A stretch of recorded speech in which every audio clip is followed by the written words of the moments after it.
But your skin is another communication organ. So your skin can actually sense stresses from the environment. And it does have a direct pathway to the hypothalamic pituitary adrenal axis, which that is the center for stress interpretation in the brain. It's called the skin brain axis. And what happens when we have inflammation in general, but also basically senescent cells or zombie cells that produce inflammation in the form of secretory phenotypes of those cells. So they can infect other cells. That's why they're called zombie cells. They can actually send those signals down that skin-brain axis and actually inflame and stress out our brain, which in turn, some people claim it changes brain size, stuff like that. But really what it does, it then disrupts the stress response and the perception of stress throughout our body. Welcome to the Beautifully Broken podcast. I'm your host, Freddie Kimmel, and on this show we explore the survivor's journey, practitioners making a difference, and the therapeutic treatments and transformational technology that allow the body to heal itself. Witness the inspiration we gain by navigating the human experience with grace, humility, and a healthy dose of mistakes. Because part of being human is being beautifully broken.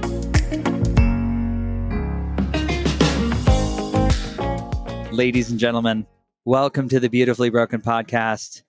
I'm here with my good friend, Amitay. How are you? Very good. Welcome to the show. Thank you. Great being here. It's been so long since I wanted to have you on, and here we are. Now, I will say, we are in West Palm Beach. Mm-hmm. There's people walking down a hallway behind us. We're at Eudaimonia. It's a wellness festival in West Palm. We're really encompassing this idea of purpose and health and holism. We're tying it all together. And Amitay is here. He is my expert skincare guru. Above all things, you know about health of the skin. Yeah. If we bumped into each other in Whole Foods and I were to say, what do you do? What would you tell me? I aim to slow, stop, and reverse skin aging. Beautiful. Yeah. And have you always had this mission in your life? No. So in short, I was in the red light therapy space, and we were kind of the first company trying to introduce low-level lasers, red light to consumers. That was a long, long time ago. Yeah. And the idea around changing lives with something that changes the appearance or improves the appearance came because we tried to sell, and I'm sure you have had a lot of conversations around red light therapy. You're trying to explain to people that it's going to improve anything from their circulation, to pain, to mental acuity, to really anything, because it is a component of life. And it doesn't always register. And when you tell them they're going to look better, there is a shift in their listening, in the way that they receive that information. And for me, that was the first time that I realized that you can achieve success in communication as far as improvement of health through something that people have their ego attached to. To me, since then, my ego is attached to more to my athletic performance, or I don't know, to the way that people perceive if I'm intelligent or not. But that's still ego, and you need to know where you're motivated from and to. And without judgment, some people, it is the way that they are presenting themselves physically to the world. And that is as good of a focal point as any to affect someone's overall health. Yeah. I'm so unattached. I'm really interested in getting people in the door. Yeah. I want to help. Yeah. But if I were to put up a sign and I were to say, my joke is that if I ever made a storefront, it would be move pain-free or come here for weight loss. Because as long as I get you in the door, then I'm going to talk about heart-centered mission. I'm going to talk about language, relationship quality. We could go on and on and on. You might have weight loss as a result of all the things that we're going to work on. I'm so unattached. So in your experience in the red light industry, I just didn't think we were going to go here, but I'd love your opinion. How much impact can you make with a red light technology dependent on its quality and efficacy versus something like a serum or a cream or a supplement? Well, it's an awesome question. And I would argue that if you had made a difference, it would be coming from the same set of mechanistic effects or mechanistic modulations, which is mitochondria driven, and also the ability of cells to access useful information. Okay. That's on a deep level. So basically saying, red light therapy, in short, improves energy production, improves blood circulation, and also we can argue that it structures water and other things. But if you think about, and obviously deals with oxidative stress, actually moves it around, if you would, which actually yields positive results. Very similar things could be done with a serum. I mean, sunblock is slightly different and a different conversation, and one would argue it's not even skincare; it's something that's on the skin, like a block.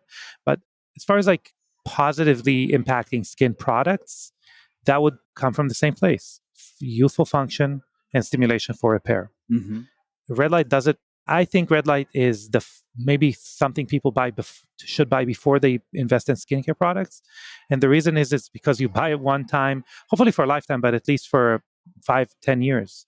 And the amount of nitric oxide and ATP and other molecules that you're going to invest tens of thousands of dollars in order to introduce into your skin, you could do with the $500 to $1,000 panel that you never have to repurchase, I would say. At least you don't have to repurchase for a long time. Yeah. So I don't know if it answers the question, but...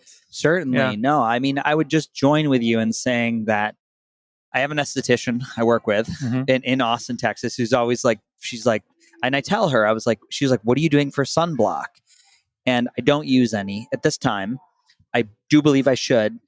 And in the morning, I do 10 to 15 minutes in front of my full body red light panel. Front 15. I know, I watch your stories. You watch me naked on Instagram. That's true. And I do the front, I do the back, and I have not sunburned. I live in Austin, Texas. I'm from upstate New York, and I'm not a dark-skinned human being, but it's made an impact in how my body responds to the sun. And so my understanding is that with the red light, I'm charging my cells. There's more energy. They're more resilient to damage. So I think I'm doing something there. Are you a person who believes, because you have beautiful skin, your wife has beautiful skin, we're going to get into your skincare line. Are you someone who wears sunblock? First of all, you're correct. And you're doing something that is congruent with the human body. Sunblock is not. I'm going to answer your question. I do put sunblock, and I think it's important, but it is not congruent with the way we have evolved to deal with the sun. If you think about it, there is no function in our body that builds a sun callus. By the way, is a myth. It doesn't exist. It's your pigment is your sunblock of sorts. But really, what happens is sun creates, or UV radiation creates, free radicals. Your body then is good or bad at dealing with the free radicals.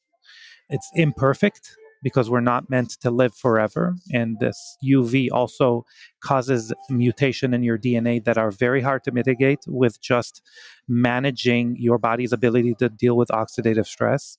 But that's really what you're doing when you're using red light therapy. By the way, even if you use, that is where the only maybe connection that near infrared and red have with far infrared, which both improve your response to oxidative stress. That's, if anyone wants to look at a study, it's called the triangle of reactive or ROS, of reactive oxygen species, facial rejuvenation in the triangle of reactive oxygen species. Great study. There's another study, by the way, from the University of Yonsei in Korea, looking at pigmentation and obviously adverse sun effect, UV damage effects, and exposing ourselves to red light therapy before going out to the sun. And what you are feeling as a person is actually proven scientifically. Yeah. Again, but I do think that you should get plenty of sunlight. I think the areas that are usually exposed to a lot of different environmental stressors, whether it is blue light, so blue light is as adversely affecting your mitochondria as red and near infrared are affecting mitochondria positively. So imagine right now we are exposed to blue light, and we will be for the next 8 hours. So imagine how negatively impactful that is to your mitochondria, as opposed to like a 20-minute red light therapy session, right? But you're only exposed, where you are exposed, right? Like your face, your arms. So those are not good areas to then expose to the sun if you want to get good results. You want to expose your areas that are more normally hidden. And the same thing I could say about anything from EMF to pollution to heavy metals to glyphosates to, really any type of like mitochondrial disruptor or cellular function disruptor. So I would say those areas should be protected by more than just your biology. And then when you do go to the sun, you should do it with areas that are, I would say, more effective at dealing with that damage or less disrupted.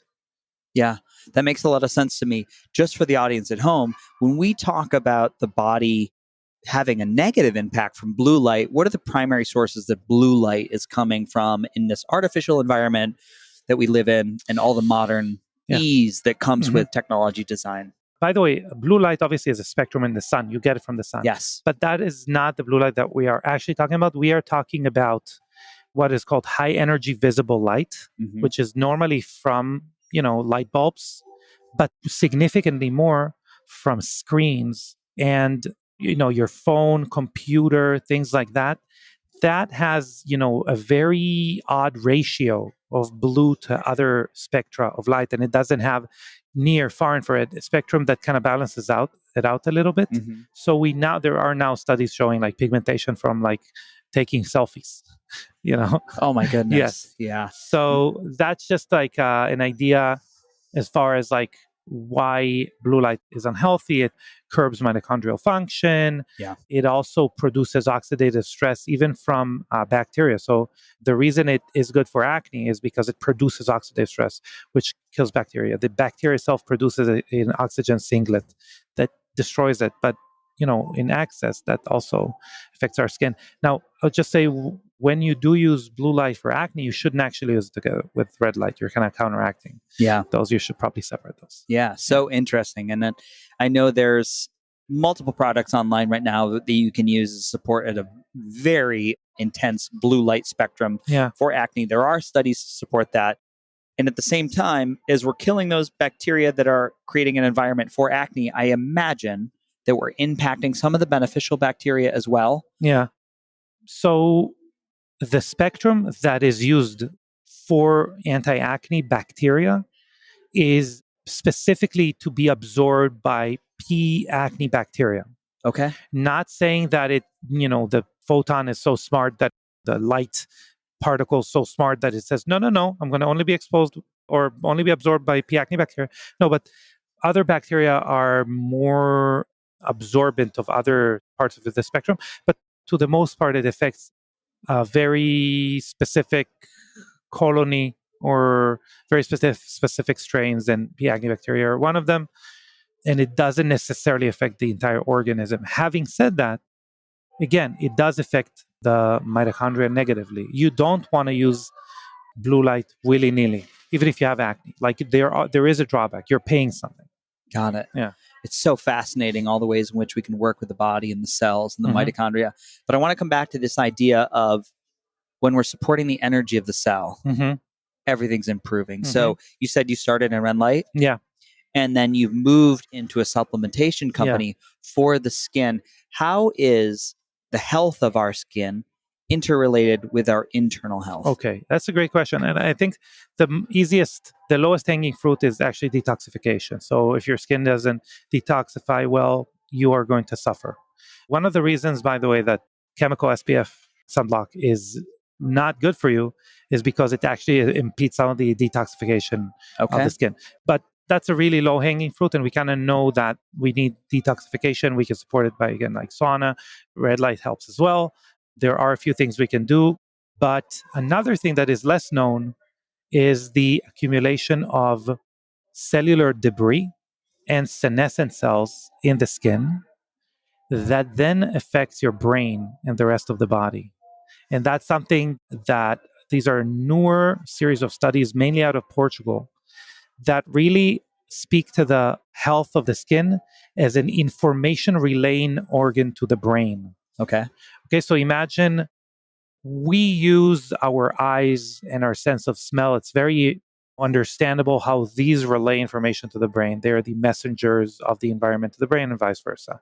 But your skin is another communication organ. So your skin can actually sense stresses from the environment. And it does have a direct pathway to the hypothalamic pituitary adrenal axis, which that is the center for stress interpretation in the brain. It's called the skin brain axis. And what happens when we have inflammation in general, but also basically senescent cells or zombie cells that produce inflammation in the form of secretory phenotypes of those cells. So they kind of infect other cells. That's why they're called zombie cells. They can actually send those signals down that skin-brain axis and actually inflame and stress out our brain, which in turn, some people claim it like changes brain size, stuff like that. But really what it does, it then disrupts the stress response and the perception of stress throughout our body. And if you have ever watched a president after 4 years in office or 8 years in office, they don't look too good after they're stressed. Yeah. I mean, stress is one of the major aging drivers of our body as a whole. Yes. So by managing those types of malfunctioning processes, senescence is one of them, but the lack of cell-cell communication, many also basically all of the hallmarks of aging, by managing them and making sure that we mitigate a lot of their effects in the skin, we actually then mitigate a lot of the effects that affect this cascade of metabolic events that would age your body as a whole. Fascinating. Yeah. I had no idea that my skin health had the possibility to impact cognitive function. It makes a lot of sense for me. Mm-hmm. I have had people, I've heard people regurgitate this fact that if you get rid of all your body hair, Mm-hmm. that the body has a different reactivity with outside world, which makes a lot of sense. Body hair is picking up sound. It's if you've ever felt the hair stand on up in your arm, Mm-hmm. and you get this alert response, that makes a lot of sense to me. Now, I join with you in the fact that the skin is what we would say in biological medicine is a primary emunctory. Yeah. So it's a primary pathway Mm-hmm. for something other than self to leave the body. Uh-huh. So I know it's important. I know it's not just about up here on my grill. Yeah. I have seen that. I'm sure you've seen this image. There's this either a cab driver or a truck driver. Yeah. She always had her left window open. So one side of her face is like, it looks like Darth Vader. Yeah. It looks not cute. Uh-huh.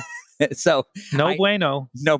So I know the role also that when the milieu, when the internal environment is not nourished, Mm-hmm. that our skin is highly susceptible to sun damage. Mm-hmm. So can you tell me, in your pivot to skincare, what are some of the most important components you've seen to add in to a daily regimen?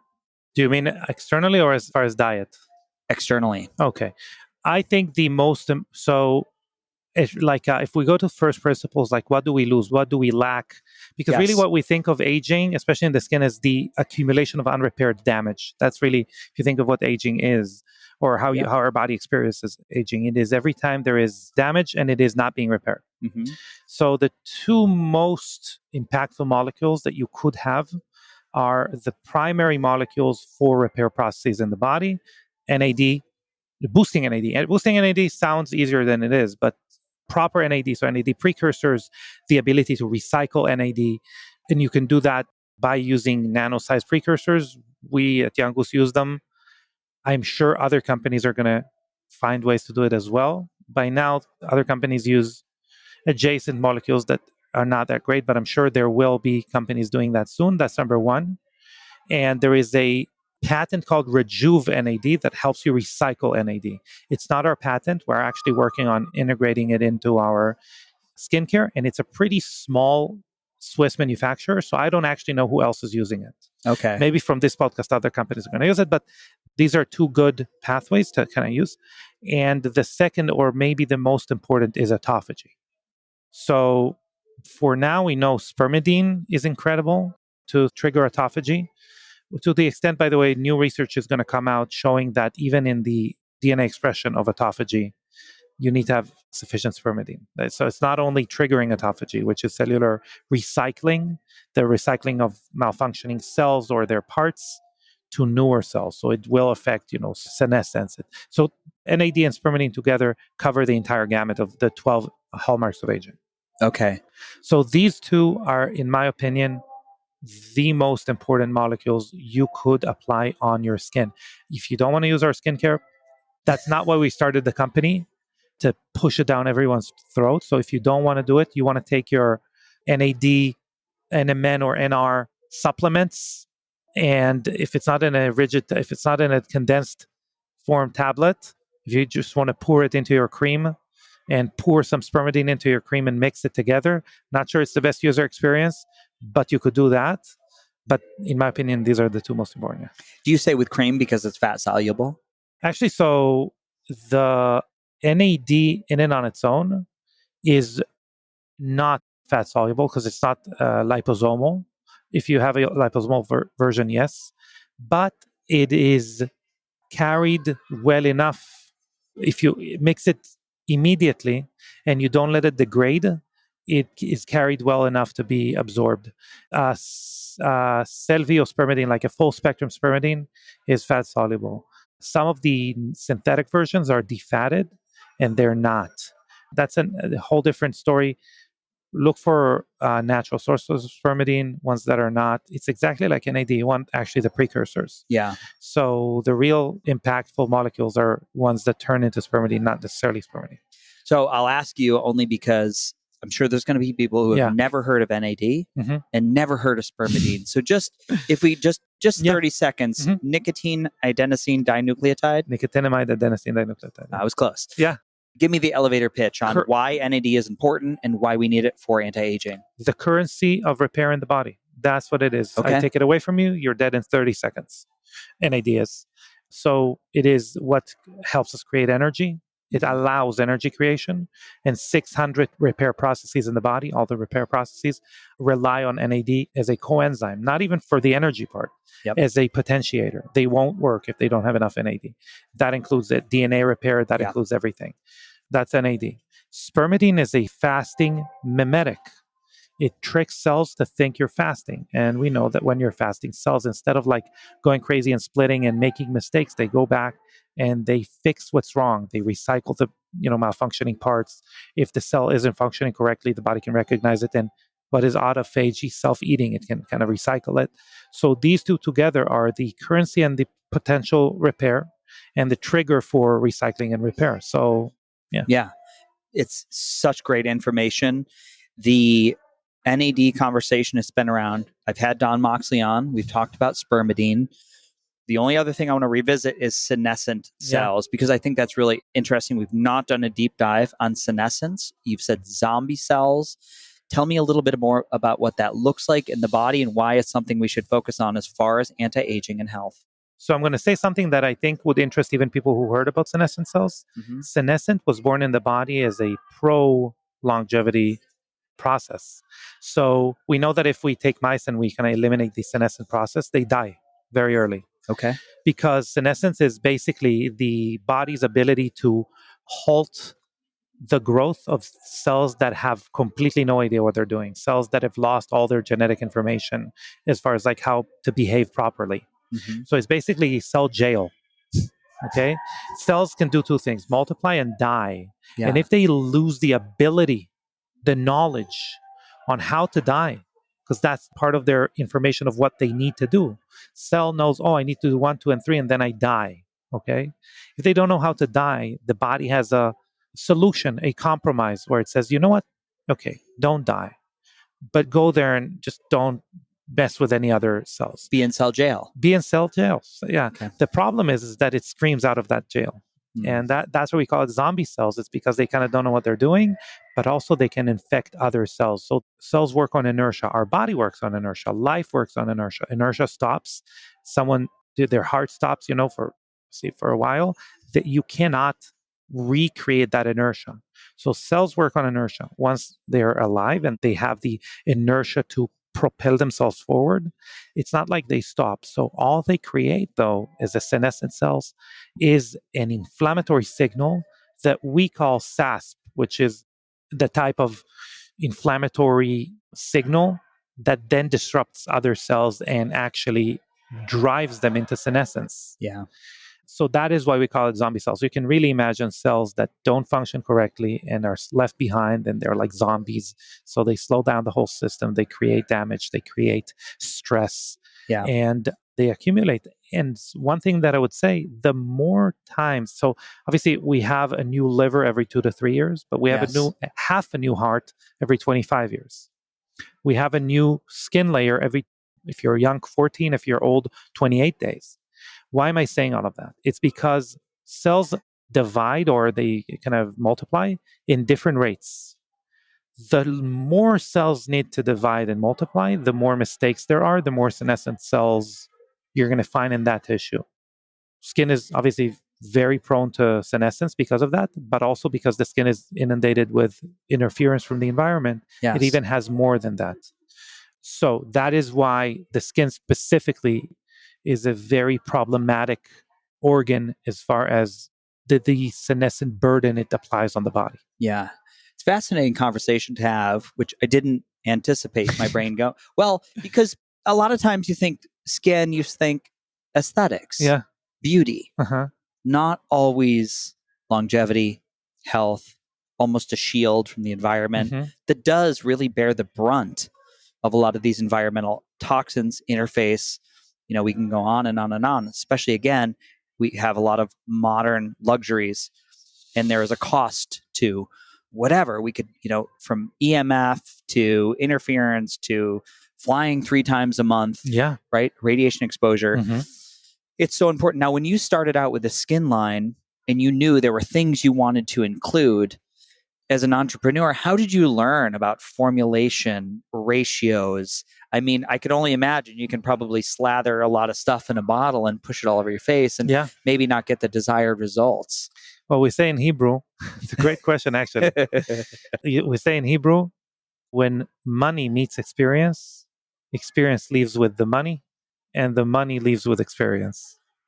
So it was really a passion to create the most efficacious products through research as well. And that is really how you learn what works and what not. You don't want to make more mistakes that cost you more money. You want to hire the right people. You want to be interested and passionate about what you are doing, because only you would care about your product as much as the product deserves. No one else does. Even if they think they do, they don't. So true. So it's funny because people think that they find something that they love and then do it for a living, and then it's not working. In my opinion, I think it's hard to find something that you like off the bat and that never gives you like bad vibes, like things won't go wrong. I think you're the one lucky person in the world, and these are unfortunately the people that then regurgitate it. But I think most of the time you need to teach yourself how to love what you're doing. Yeah. You need to have a conversation with yourself and say, if I'm not going to be enthralled, passionate, obsessed with this is not going to get the attention and the success that it deserves. And I mean, I've had in my journey times when I wasn't like that, and I've learned my lesson. And by the time Young Goose came about, especially when we had to launch an actual product, because when it's research, it's fun and things don't go wrong because everything is hypothetical. But when we had to launch a product, that's when the rubber met the road. That's when I understood I need to stop. I'll give you an example. I need to stop smoking weed. I need to stop other hobbies the only thing I have left is jujitsu, really, which I am addicted to. But everything else, which would put me in danger, out of, sync, out of whatever, it needs to stop. And I need to become the person that is obsessed with the product, with people's life results, not only their skin, but how do I create the best results for the person who uses the product as a whole. That's why podcasts are like, we have a Biohacking Beauty, podcast that you definitely should be on. I'm coming. Yes, sounds good. The whole podcast is not to talk about skincare, or now people ask questions, so we do, but it's to create the best functioning human beings that would then, if they use our products or not, they would have the best skin that they can have. So, yeah. We're learning dramatically impacts other areas of our health. When you first launched your company, I would love to know when that was. What was your launch date? Because I know we met very early on. Yeah. We met in the fall of 2021. Yes. In Miami at an event. I would love to know when you launched, and has anything stayed the same as far as things that you launched in your skincare line? Are they always evolving and changing? Oh, it's a great question. So, double question. Number one, we launched really December of 2019. Okay. We launched as a B2B brand that basically the idea was only to sell the practices. But I don't know if there was a little bug that was going around. I heard about this. Yeah. Some people got sick. Anyway, so everything closed, and we had 1,500 bottles that we actually bought back from clinics that closed. And we had to pivot to a B2C company, basically direct-to-consumer company. Huge learning curve. We didn't know what we're doing. We had a good product. We had a few connections in the derm world, and we thought we were going to make it. But we were like, okay, what are we doing? And no money, because we basically bought back all the... So that is how we started.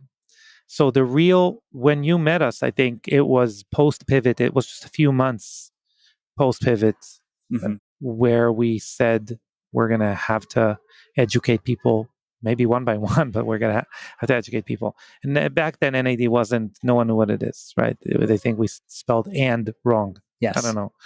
It was a very, very niche market. It was even having the conversation. Very, very. And by the way, yeah, it's crazy how it blew up, but it also give us a lot of confidence as far as other things that we believe in, like spermidine, like senolytics, like, ergothioneine that we're now excited about, which is the active ingredient in lion's mane mushroom, for example, or ectoin, which is a protein that structures water around proteins, like collagen.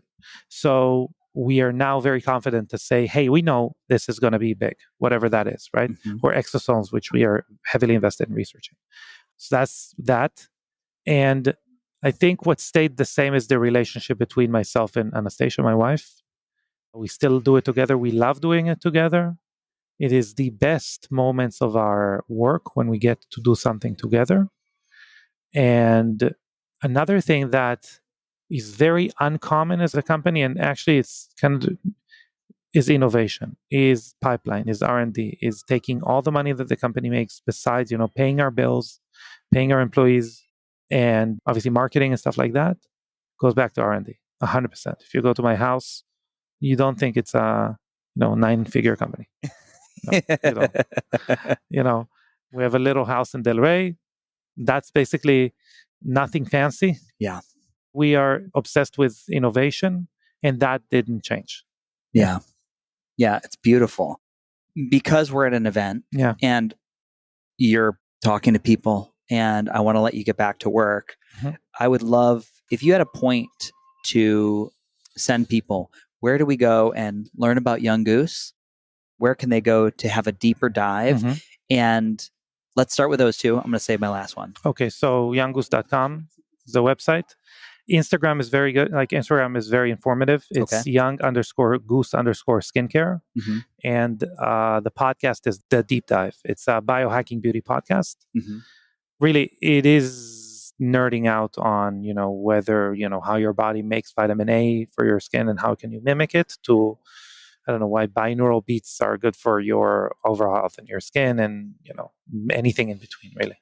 Yeah. Amazing. Amazing. Third question, if somebody was looking to really take skincare to the next level and they get to the website, would you as a new customer find yourself in a state of overwhelm, or would you find it very easy? Okay, where do I start? Good question. That's a challenge with a company that is very nuanced and a lot of moving parts. But the best thing to do is it's a good question. We're trying to simplify it all the time.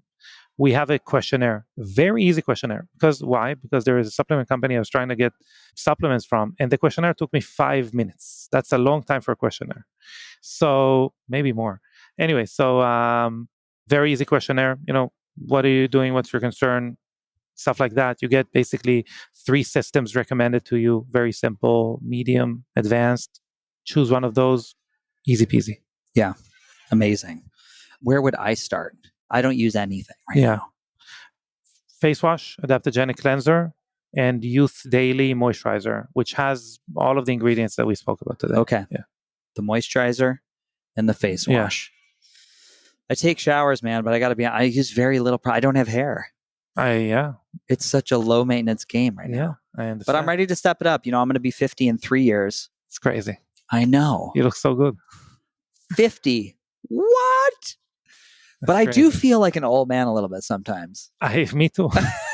I popped a rib without any contact the other day, so I feel you. I love it. And while I got you on, because I'm such a tech nerd, what are some technologies that in this space that you just love? And we mentioned red light. Yeah. Metabolomics testing, I think it's the next best thing. We've heavily invested in it. Q1, we're going to have the ability of practitioners to have you have a metabolomic panel and tell you what products your epigenetics need. Okay. And I think in general, it's not only us, the omics sciences are where it's at. Yes. That's number one. Obviously, I think red light's going to be in every home in the end of the day. Biological building, what's it called? Like when eliminating EMF in the restroom and in the restroom you can have EMF in the bedroom and things like that. And I think that the prescription for community is going to be something the same way where 100 years ago, if people had like lung issues, they would send them to the beach. They would go to live on the beach or at least visit the beach, which is obviously not we're obsessed with molecules, but there is something else, not only molecules, right? I think you look at Blue Zones on Netflix, you look at any type of like epidemiological study, and they all have these, usually purple yams and I don't know what. That's all BS in my opinion. What is the common denominator there is having community, is feeling important over time, feeling understood, loved, feeling that the rules that you play by are reciprocated. And I believe this is at least 50% of longevity. Mm-hmm. I would go above 50 because, I'm so blessed to do something I love. But I will say part of the trade-off is a lot of times I'm with a screen or I'm on a cell phone, I'm isolated. And it's events like these, it's the dinners, that we often get to go out. I went out with 6 strangers yesterday. I knew one person. We just had a lovely time. Yeah. And just deeply listening to what people are going through, what they're experiencing. Yeah. And I would join with you. I think just top of my list is community. And sometimes the tech can be very sterile. That can pull us away. It's like, well, I can have a whole biohacking studio in my home and just be alone. And that's not magic. By the way, in the same way as, ice baths, which you have at home, is uncomfortable to get into. And we can talk about, sauna, exercise, whatever. These are things that your body, whatever, it's like the laws of physics. A body that is not in motion wants to stay not in motion still, and body in motion wants to stay in motion. The same thing applies when you're outside of it, when you're alone in your house. You actually don't want to go out. You don't want to interact with people sometimes. But you got to push yourself out of your comfort zone and do it, just like other health practices that are going to make you grow, etc. And I think technology a lot of times just makes it so easy to not do it. There are so many other enticing alternatives. I think for me, social media, if I really boiled it down, it is the alternative to community. Like you go there to find a piece of connection. I think podcasts, I think Joe Rogan is successful because he makes you feel like you're in the room. Yeah, 100%. And I hope people feel like that now. But anyway, I think they do. I mean, listen, I love my audience. People are so great. Yeah. I have a lot of real people that are really engaged. There's no bots out there. Yeah. People are saying, this is amazing. This sucks. I can't believe you expect me to pay this price for this thing. And, it's very real. So, I'm aware. So I just listened to a panel. You guys don't know this yet. I was just listening to a panel on GLP-1s. We had Callie Means. Who do we have? We had a reality TV host. We had JJ Virgin. We had and it was wild. It was like a fight. It was like a fight on stage. It was very intense. Lots of really powerful opinions. Not a lot of listening. Not a lot of deep listening. No joining with each other. And I just sat back from the experience, and it was so. I could feel my adrenaline pumping in my body, and I was engaged. And that's what gets clicks on social media. Yeah. You didn't get a warm and fuzzy feeling. You definitely didn't feel, I didn't feel inspired, right? I got talked at and above, as opposed to, I just think, my God, as we go into this election, this will come out after the election. Who knows what happens? But this is the country, right? It's like a coin flip. Everybody hates everybody. They're not willing to join anywhere. Yeah. And I just believe in my heart of hearts that if you got in front of someone, you did some deep listening, I don't think we would hate each other as much as portrayed on social media. I just don't believe it. I'll tell you more than that. Of course, politics are difficult and are very dividing. Mm-hmm. But the impact on your life is, I never heard anyone disliking someone because of their election for sheriff. I don't know what, but that is significantly more impactful on your life than, who's president, Yeah. what's going on in your community. So it's funny that we have this extremely divided interpersonal communication right now, Mm-hmm. but it really has nothing to do. I mean, the effect is just negative on our lives. Like the minute that you inject judgment and negative feelings to the environment because of someone's political opinions, you might be thinking that you are serving some general good, but you're actually, there is no benefit whatsoever into doing that. So, and I think the reason people are doing it to begin with is actually to somehow they believe they serve some cause, but the cause is non-existent. The king is not wearing any clothes. You know what I'm saying? Yeah. And I think obviously, and I think it's redundant to say, but it's important. That is how the war on your attention is waged. It is by triggering you, and it is by brainwashing you to think that your opinion, first of all, that you're right, but that your opinion and the things that you're opinionated about are the most important things. And it is it's kind of crazy, an alien would come and it would be very weird for them. Yeah. But in general, you inject bad juju, bad vibes into the environment, you have made it worse. You did not make it better, Yeah, 100%. Well, let's close it up for now. Again, I deeply appreciate you sitting down with me. The time. My pleasure. We'll do we'll do a deep dive. Yeah. Because there's so much to talk about, and we've never talked about skincare. Mm-hmm. Not in 220 episodes. Wow. I know. Again, I'm excited, but I also want to get on some Young Goose. I want to do the Freddie taste test or whatever. We'll see how great we can make me age as I approach 50. Uh-huh. I got 3.5 years, and we'll do it again. Sounds good. If people go to the website and they purchase, can we do a code? Yeah, let's do whatever you want it to be. Can we do Beautifully Broken? Yeah. All one word? Because that's what you guys are used to.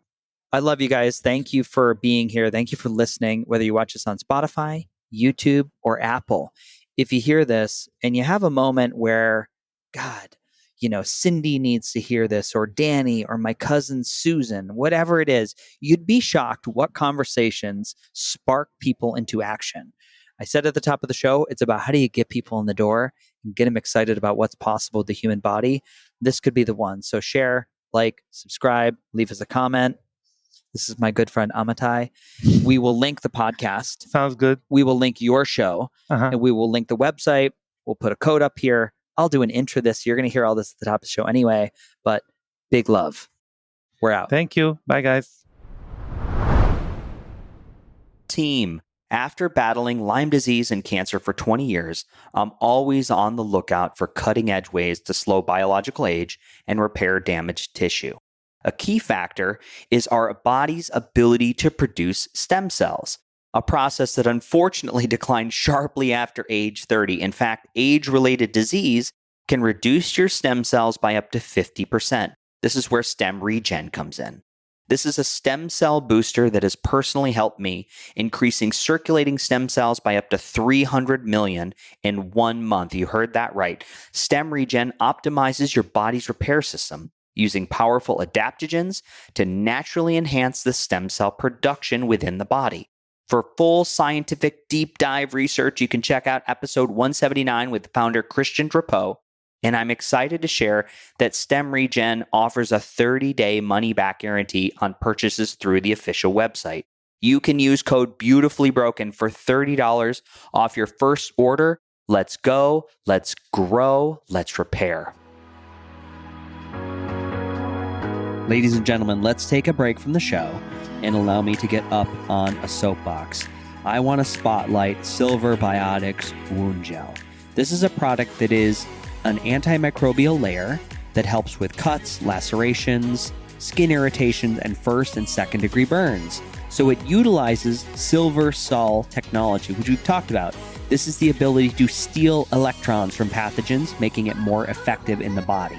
So the company has substantiated its claims with 420 independent studies, as well as 60 patents pending on this groundbreaking tech.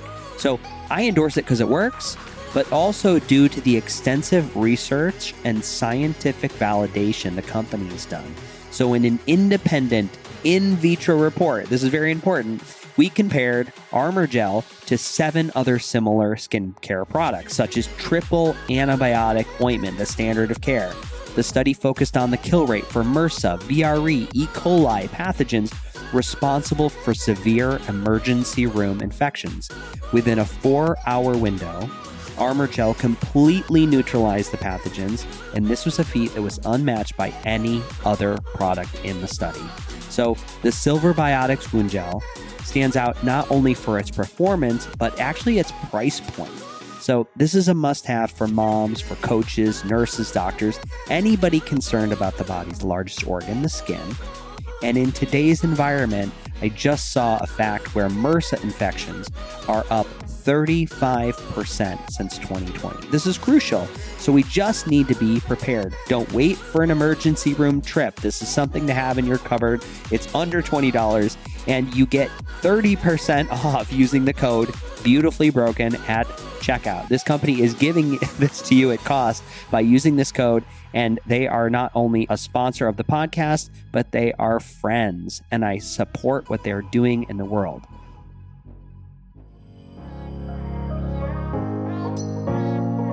Ladies and gentlemen, thank you for tuning in. If you enjoyed today's show, head over to Apple Podcasts or Spotify, and please leave us a review. 5 stars if you loved it. And before you leave, there is one big way you can continue the learning and the deepening of this relationship we started in this very episode. You can go to beautifullybroken.world and check out our brand new website store. Listed are all the wellness technologies, the supplements, the educational courses that I love and I personally use. Most of them offer significant discounts just by using the link or the discount code, which is normally Beautifully Broken, and they do support the podcast through affiliations. Now, we have a brand new feature. If you want to see the beautiful faces of our guests and watch me unbox and review products, you can head over to our new YouTube channel, Beautifully Broken World. I do have to tell you, our OnlyFans page is under construction, so stand by for that. This last announcement is from my vast team of internet lawyers. The information on this podcast is for educational purposes only. By listening, you agree not to use the information found here as medical advice to treat any medical condition in yourself or others, and you're always going to consult your physician for any medical issues that you may be having. My closing. The world is shifting. We need you at your very best. So please take the steps to always be upgrading. Remember, while life can be painful, putting the pieces back together is a beautiful process. I love you. I'm your host, Freddie Kimmel. Big love.